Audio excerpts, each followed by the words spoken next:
হয় নিয়ে আসো পরিবর্তন, নয় নিয়ে আসো প্রলয়। করো সব ছারখার, ধ্বংস করো তোমার এই রক্তমাখা সৃষ্টি। প্রতিনিয়ত মরতে মরতে আমি ক্লান্ত, শেষ করে দাও একেবারে সব কিছু। মৃত্যুকে ভয় পাই না আর।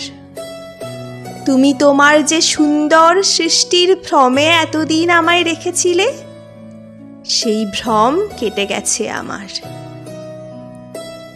আর যদি এতটাই আছে মোহ তোমার এই ভুল সৃষ্টির প্রতি তোমার, তাহলে শেষ করো শুধু আমায়, তোমার এই নারীকে। আর রেখে দাও তোমার সৃষ্টিতে তোমার কাপুরুষের সম্পদ। আমিও দেখতে চাই কার গর্ভে হয় তার জন্ম, কার মমতায় হয় তার